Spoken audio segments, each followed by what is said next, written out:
मेरी उम्र 22 साल है और मैं दिल्ली के एक छोटे से कस्बे में रहती हूँ। मेरा नाम सोना है और अपने गांव की तरह मैं भी बहुत ज़्यादा हसीन और खूबसूरत थी। जब मेरी शादी हुई तो मेरे पति के सोने के बाद मेरी ननद मुझे चुपके से अपने कपड़े पहना देती थी और घूंघट निकालकर पलंग पर बैठा देती थी। थोड़ी देर बाद एक आदमी मेरे कमरे में आता और मेरा हाथ पकड़कर रोता रहता। जाते समय वह मेरी गोद पैसों से भर देता। मैं ननद के डर की वजह से घूंघट भी नहीं उठा सकती थी। एक रात मैंने चुपके से ननद के दुपट्टे में छेद कर दिया। जैसे ही रात को वह आदमी मेरे कमरे में आया, मैंने छेद से उसे देखा तो मेरे पैरों तले जमीन खिसक गई, क्योंकि वह तो मेरा अपना ही था। मैं खूबसूरत लड़की हूँ और मैंने अपने लिए बहुत ही खूबसूरत सपने देखे थे, लेकिन जरूरी नहीं जो हम सोचे वही हो। हम कुछ और सोचते हैं और होता कुछ और है। मेरे साथ भी ऐसा ही हुआ था, क्योंकि मेरी तरह मेरा भाग्य खूबसूरत नहीं था। मेरी शादी एक बहुत ही बदसूरत इंसान से हो गई। न सिर्फ वह बदसूरत था, बल्कि वह लोग इस कस्बे के बदनाम लोगों में से थे। उनके माता पिता नहीं थे। घर में सिर्फ भाई बहन और एक बूढ़े चाचा ही रहते थे। सब लोग कहते थे कि इन लोगों में जरूर कुछ गड़बड़ है, मगर फिर भी मेरी माँ ने मेरी शादी इस घर में कर दी। मेरे पापा हमारे साथ नहीं रहते थे। उनका काम दूसरे देश में था और उनको छुट्टी बहुत मुश्किल से मिलती थी। इसी वजह से घर के सारे फैसले मेरी माँ ही लिया करती थी। जिससे मेरी शादी हुई उसका नाम केशव था और वह पूरे कस्बे में सबसे ज़्यादा गंदा और आलसी इंसान था। सब कहते थे कि उसका कुछ नहीं हो सकता, क्योंकि वह बहुत ही सुस्त था। मैंने उसके घर के बड़े बुजुर्गों से ये नहीं सुन रखा था कि उनके घर से बहुत ही गंदी बदबू आती है। अगर कस्बे का कोई भी व्यक्ति उनके घर जाता तो बदबू की वजह से वहाँ रुकना मुश्किल हो जाता था। फिर भी मेरी माँ मेरी शादी इस घर में करना चाहती थी। मुझ में कोई बुराई भी नहीं थी। मैं तो बहुत ही खूबसूरत लड़की थी। इसमें मेरी कोई गलती भी नहीं थी। अगर मैं विधवा या तलाकशुदा होती तो मजबूरी में ऐसी शादी समझ में आती है, लेकिन मेरे पास तो ऐसा कुछ भी नहीं था। मैं और लड़कियों से ज़्यादा खूबसूरत और हसीन थी, पढ़ी लिखी भी थी, जबकि हमारे खानदान में 5वीं कक्षा के बाद लड़कियों को आगे पढ़ाया नहीं जाता था। मेरे अंदर इतनी सारी अच्छाइयाँ होने के बावजूद भी मेरी माँ ने मेरा रिश्ता केशव के साथ तय कर दिया। इस बात पर हमारा पूरा कस्बा हंस रहा था कि कस्बे की सबसे खूबसूरत लड़की की शादी केशव जैसे इंसान से हो गई। केशव ऐसा लड़का था जिसका मजाक पूरे कस्बे में उड़ाया जाता था। लोग मुझे बहुत ज़्यादा चिढ़ाते थे। वे ये सोच सोचकर ही परेशान हो रही थी कि वह मेरा पति बनने वाला है। जब मैं केशव के साथ अपने किसी दोस्त के घर जाऊंगी तो वे मेरी हंसी उड़ाएंगे और मेरा कितना मजाक बनाएंगे। मैंने अपनी माँ से कई बार झगड़ा किया और उन्हें साफ साफ मना कर दिया कि मैं शादी नहीं करना चाहती। इसी बात पर मेरी माँ ने मुझे 2-4 थप्पड़ भी लगा दिए, जबकि बचपन से लेकर आज तक मेरी माँ ने कभी मुझ पर हाथ तक नहीं उठाया था। लेकिन जब भाग्य ही साथ ना दे तो किसी से क्या शिकायत करनी। आखिरकार मेरी शादी केशव से हो गई। पापा शादी वाले दिन ही आए। वे थोड़े उत्साहित थे, लेकिन तब तक मेरी शादी हो चुकी थी। मैं दुल्हन बनी अपने कमरे में बैठी थी। सच में उनके घर में बहुत गंदी बदबू आ रही थी, लेकिन मैं वहाँ से उठकर कहीं नहीं जा सकती थी। मैं बस भगवान से प्रार्थना कर रही थी कि केशव मेरे कमरे में ना आए, और अगर आए भी तो मेरे पास ना आए। लेकिन जब दरवाज़ा खुला तो केशव नहीं आया, बल्कि उसकी बहन रचना कमरे में आई। वह 42 साल की थी और अभी तक उसने शादी नहीं की थी। उसने आते ही अचानक मेरा हाथ पकड़ लिया और रोने लगी। मैं परेशान हो गई कि वह ऐसी हरकत क्यों कर रही है। उसने कहा, मैं बहुत मुश्किल में हूँ, मुझे तुम्हारी मदद चाहिए। मैंने कहा, कैसी मदद चाहिए और वह मुझसे इस समय मदद क्यों मांग रही है, जबकि इस समय तो मुझे खुद ही उसकी मदद की ज़रूरत थी, क्योंकि मैं केशव के साथ अपनी ज़िंदगी की शुरुआत नहीं करना चाहती थी। मेरी ननद ने मुझसे कहा, भाभी मैं बहुत बड़ी मुश्किल में हूँ। मैं जैसा कहती हूँ आप वैसा ही करती जाइए। इसके बाद आप जैसा कहेगी मैं वैसा ही करूँगी। मेरी ननद की इस बात ने मुझे सोचने पर मजबूर कर दिया। मैंने उससे पूछा, तुम मुझसे क्या करवाना चाहती हो? मुझे बताओ तो सही, मुझे तुम्हें क्या काम है? उन्होंने कहा, मैं पूरी बात तुम्हें शुरू से बताऊंगी, लेकिन अभी तुम मुझे यह बताओ कि मैं इस समय तुम्हारे लिए क्या कर सकती हूँ। जब मेरी ननद ने मुझसे ये पूछा तो मैंने उसे साफ साफ कह दिया, अपने भैया को आज रात कमरे में मत आने देना, मेरे सिर में बहुत तेज दर्द हो रहा है। मेरी इस बात पर उसने मुझे नज़र उठाकर देखा और फिर कहा, ठीक है दुल्हन, वैसे भी शादी के दिन बहुत थकावट हो जाती है। मेरी ननद ने न जाने किस तरह केशव को कमरे में आने से रोक दिया। मैं आराम से सो गई। सुबह नहा धोकर तैयार हो गई। मेरे दिल में ये इरादा था कि इस घर की अच्छे से सफाई करूंगी और पता लगाऊंगी कि ये बदबू कहाँ से आ रही है। अगला दिन भी निकल गया। कुछ दिन बाद मैं अपने मायके हो आई और कुछ समय अपने कमरे की सफाई में बिता दिया। रचना ने मुझे मना किया, अभी अभी शादी हुई है, तुम कोई काम मत करो। लेकिन मैंने कहा, मैं इस बदबू में नहीं बैठना चाहती। जब मैंने बदबू का नाम लिया तो इसके बाद रचना ने कोई बात नहीं की। इसी तरह रात हो गई। जब रात को केशव सो गया तो मेरी ननद ने मेरे कमरे की खिड़की खटखटाई। पहले तो मुझे लगा कि पता नहीं कौन है और आवाज़ कहाँ से आ रही है, इसलिए मैंने ध्यान नहीं दिया। पर जब खटखटाने की आवाज़ तेज हो गई तो मैं दरवाजे की तरफ गई। वहाँ कोई नहीं था। मैं वापस आकर पलंग पर सो गई।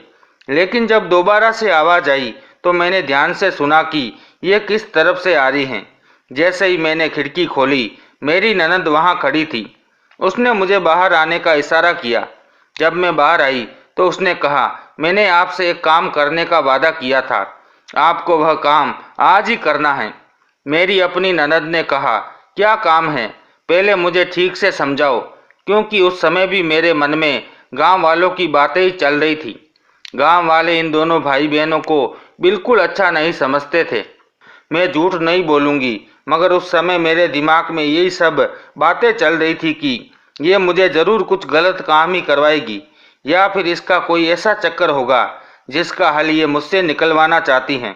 उसने मेरा हाथ पकड़कर मुझे अपने कमरे में ले गई और अपनी अलमारी से एक सूट निकालकर पहनने के लिए कहने लगी। मैंने हैरानी से पूछा, मैं तुम्हारे कपड़े क्यों पहनूं, वो भी रात के इस वक्त? उसने कहा, पहले आप ये कपड़े पहनिए, फिर मैं आपको सारी बात बताती हूँ। मैंने अपनी ननद से कहा, पहले तुम मुझे शुरू से सारी बात बताओ, तभी मैं तुम्हारे कपड़े पहनूंगी। वह अचानक जोर जोर से रोने लगी। उसके आंसू देखकर मैं बहुत घबरा गई। वह रोते हुए कहने लगी, हम दोनों भाई बहन बहुत छोटे थे जब हमारे माँ बाप हमें छोड़कर इस दुनिया से चले गए। उस समय हमारे हालात ऐसे थे कि हमारे पास खाने को कुछ भी नहीं था। आज जो केशव भाई की हालत है वह इसी वजह से है। जब हमारे पास पैसे नहीं थे, हाथ में कोई हुनर नहीं था, तो करते क्या? ना गरीबी से बड़ी कोई बद्दुआ होती है, ना भूख से बड़ी कोई बीमारी। हमने कैसे कैसे दिन काटे हैं ये हमें ही पता है। हमारा कोई अपना नहीं था, बस एक चाचा ही थे जिन्होंने हमारा साथ दिया। कभी कभी खाने को रोटी दे दिया करते थे। कभी कभी 3 दिन बाद खाना मिलता था, तो कभी 4 दिन बाद। ऐसे ही करके हमने घर का गुजारा किया। जब केशव भाई बड़े हुए तो उन्होंने जगह जगह काम करके ये घर बनवाया। जैसे तैसे करके हमने अपना घर चलाया। मोहल्ले वाले जो हमारे बारे में बातें करते हैं वे हमारी पूरी सच्चाई नहीं जानते। हम बहुत गरीब और मजबूर लोग हैं। मैंने अपनी ननद से कहा, मुझे एक कहानी मत सुनाओ, जो काम है वह बताओ।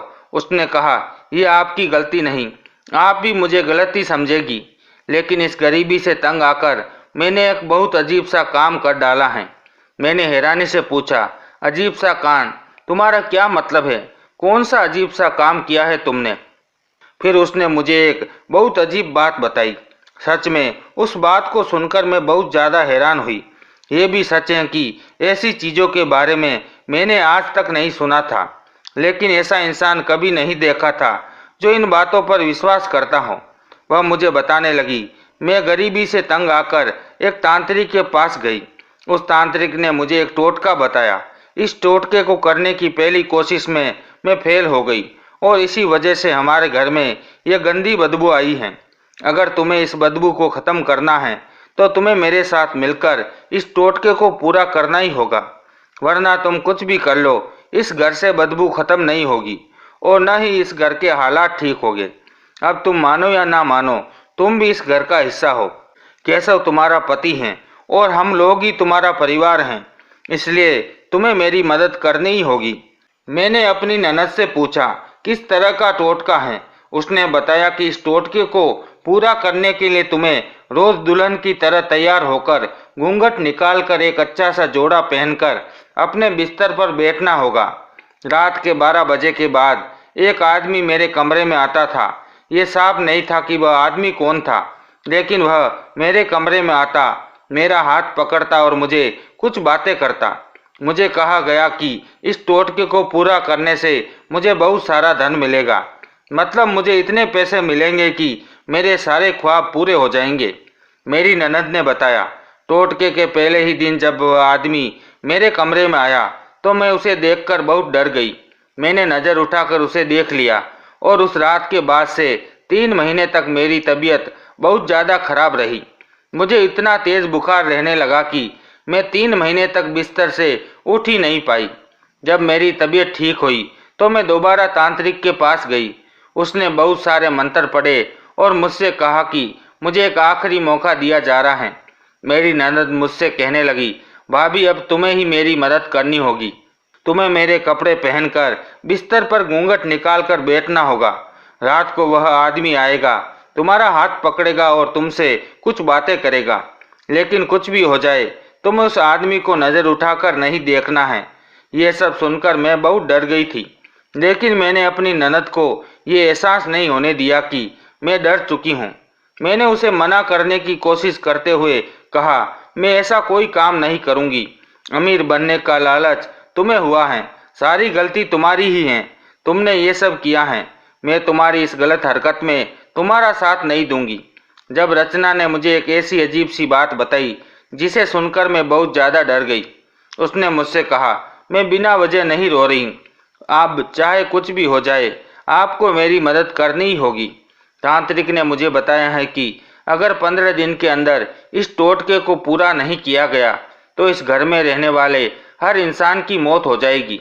मैंने अपनी ननद से कहा, मैं ऐसी बातों पर विश्वास नहीं करती, यह तुम्हारा वहम है, तुम्हें ही इन बातों को पर विश्वास होगा।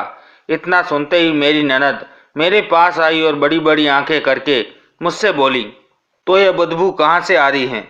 अगर तुम चाहो तो पूरा घर धो लो, अगर ये बदबू चली जाए तो समझ लेना कि मैं झूठ बोल रही हूँ, लेकिन अगर ये बदबू नहीं गई तो फिर तुम्हें मजबूरन मेरी बातों पर विश्वास करना ही होगा।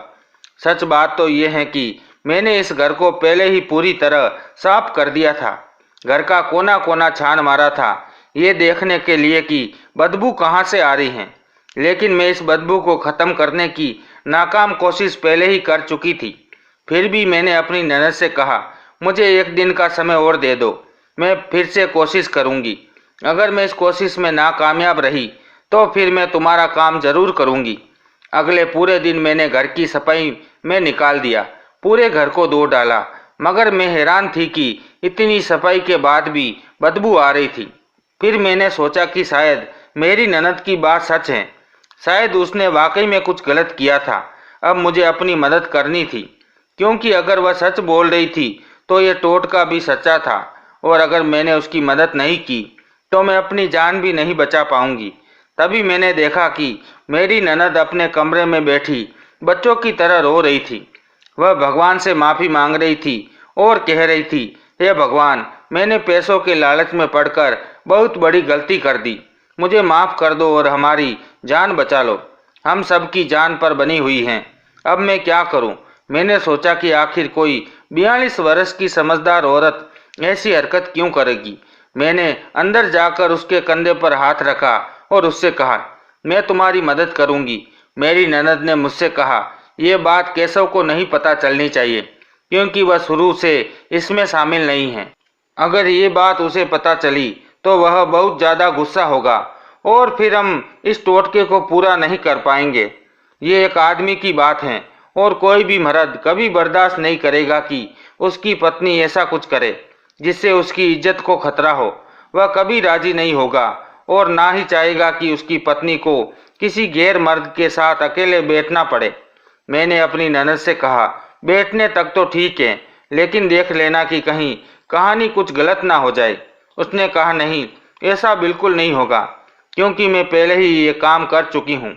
बस इतना ध्यान रखना कि चाहे कुछ भी हो जाए, तुम उस आदमी की तरफ नज़र उठाकर मत देखना, चाहे तुम्हारे सिर पर सत क्यों ना गिर जाए।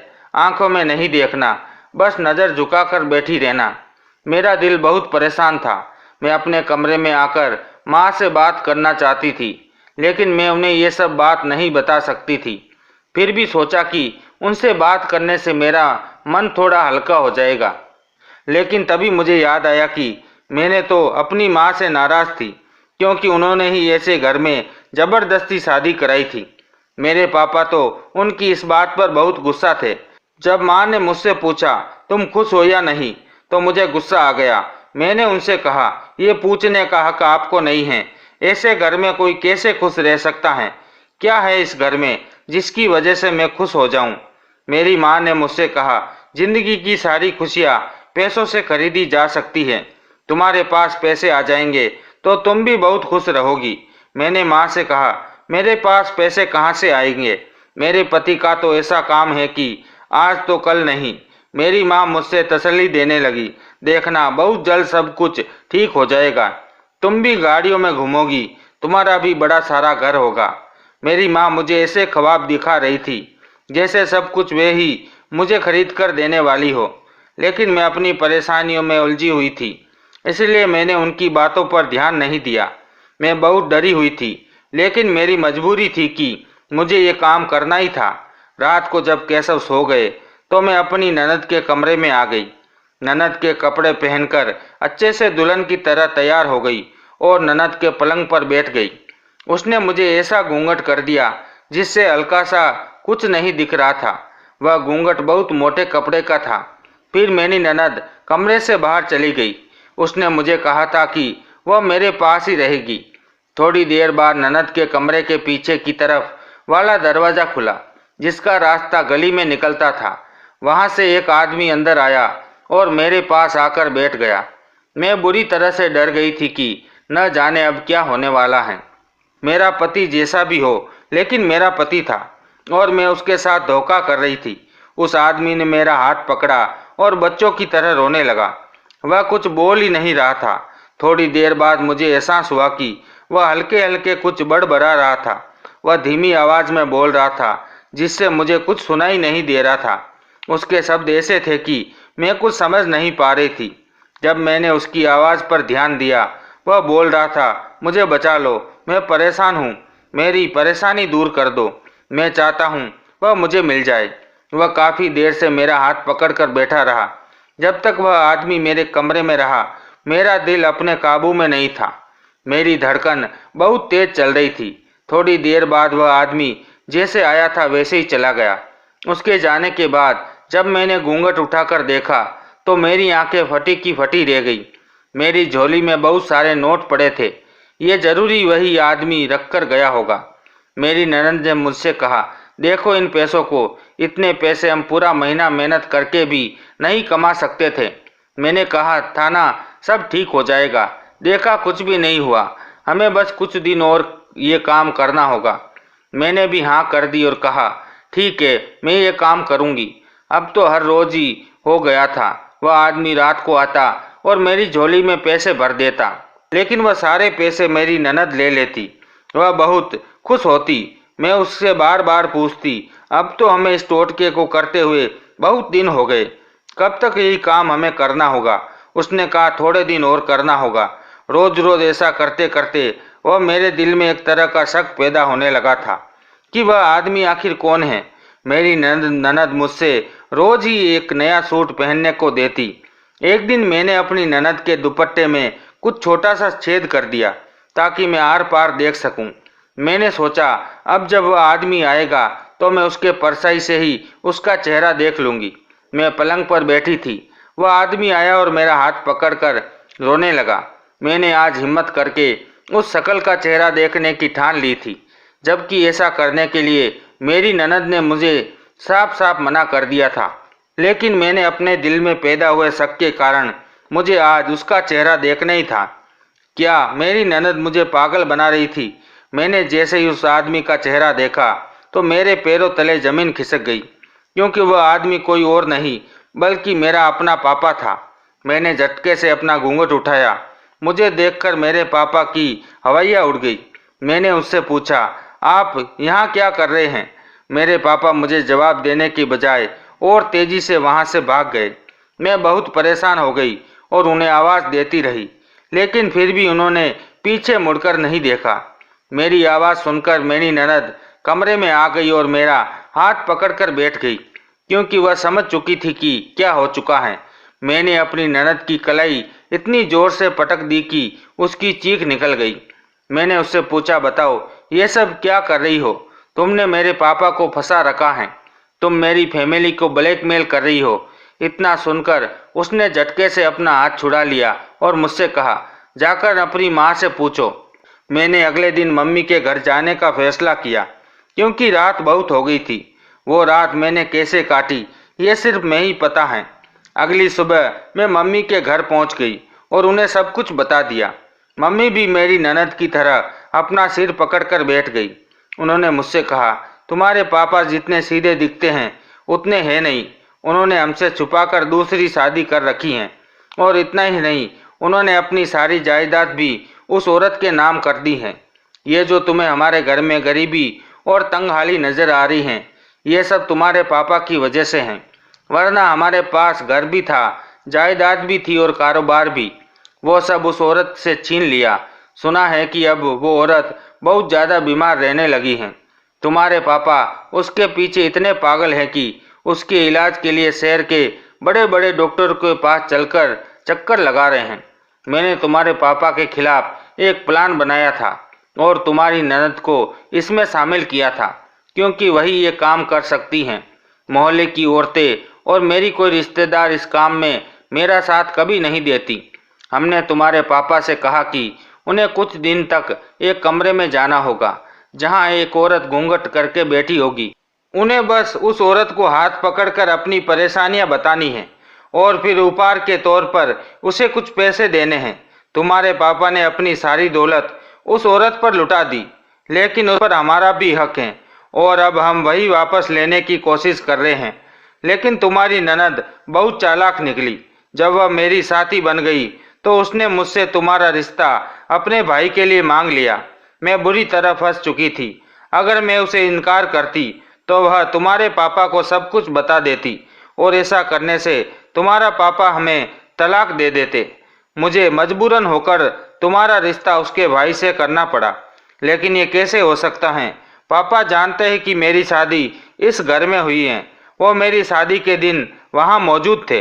पापा केशव को जानते हैं, इसलिए तो तुम्हें घूंघट करके बैठाया गया था, ताकि वह तुम्हें पहचान न सके। तुम्हें बैठाने का मकसद यही था, क्योंकि हमने तुम्हारे पापा से कहा था कि वहाँ एक नौजवान लड़की बैठी होगी और तुम्हारी ननद तो जवान नहीं है। तुम्हारे पापा तुम्हारे घर में पीछे वाले दरवाजे से आते थे और उन्होंने आज तक तुम्हारा घर ठीक से नहीं देखा था। वो तो शादी के बाद ही यहाँ आए थे। उन्हें सिर्फ उस औरत की फिक्र थी, हमारी नहीं। अगर हम तुम्हें पहले से भी ये सब बता देते तो तुम हमारी मदद करने को कभी राजी नहीं होती। मैंने अपनी माँ से कहा, मम्मी आप बिल्कुल ठीक कह रही हैं, लेकिन मैं अब आपकी मदद नहीं करूँगी, क्योंकि वह औरत बीमार है और आप उसकी बीमारी का फ़ायदा उठा रही हैं। मैं पापा को सब कुछ बता दूंगी। लेकिन उस दिन के बाद से पापा मेरे सामने आने से हिचकिचाने लगे। पापा सब कुछ जान चुके थे। 2 दिन बाद पापा घर आए। मैं उस दिन घर पर नहीं थी। वह बहुत उदास लग रहे थे। पापा ने कहा, मेरे पास जो कुछ भी है वो सब कुछ तुम लोग ले लो, क्योंकि वह औरत मर चुकी है और उसकी दूसरी बीवी थी। पापा ने अपनी सारी संपत्ति हमारे नाम कर दी, लेकिन उस दिन के बाद से हमें छोड़कर कहीं चले गए। उनके पास मोबाइल भी नहीं था और हमें उनका कोई पता भी नहीं था। हम उन्हें कैसे ढूंढेंगे? मेरी मम्मी को घर, दौलत सब कुछ मिल गया और उनकी सौतन भी इस दुनिया से जा चुकी थी, लेकिन वह अपने साथ उनका सुहाग भी ले गई थी। मैंने इस बात से यही सीखा कि चाहे कुछ भी हो जाए, अपनी जिंदगी के हमसफर के साथ कभी भी धोखा नहीं करना चाहिए। जिसे भगवान ने हमारे लिए चुना है, हमें उसे कबूल कर लेना चाहिए, क्योंकि भगवान का फैसला कभी गलत नहीं हो सकता। मैंने केशव को दिल से कबूल कर लिया और केशव से कहा, हमें अपनी ननद की भी शादी कर देनी चाहिए। उसके लिए एक अच्छा सा रिश्ता मिल गया और वह भी शादी करके अपने घर की हो गई।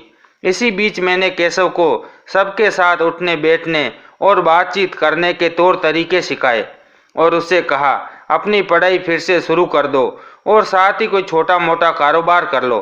ऐसा करके मुझे बहुत समय लगा, लेकिन कोशिश करते करते मैं अपनी ज़िंदगी की गाड़ी पटरी पर ले आई। अब मैं अपनी ज़िंदगी में बहुत खुश हूँ। दोस्तों, उम्मीद करते हैं कि आपको हमारी ये कहानी पसंद आई होगी। अगर कहानी पसंद आई तो वीडियो को लाइक करें, चैनल पर नए हो तो चैनल को सब्सक्राइब करें और हाँ, नोटिफिकेशन बेल को ज़रूर दबाएं ताकि अगली अपडेट सबसे पहले आपको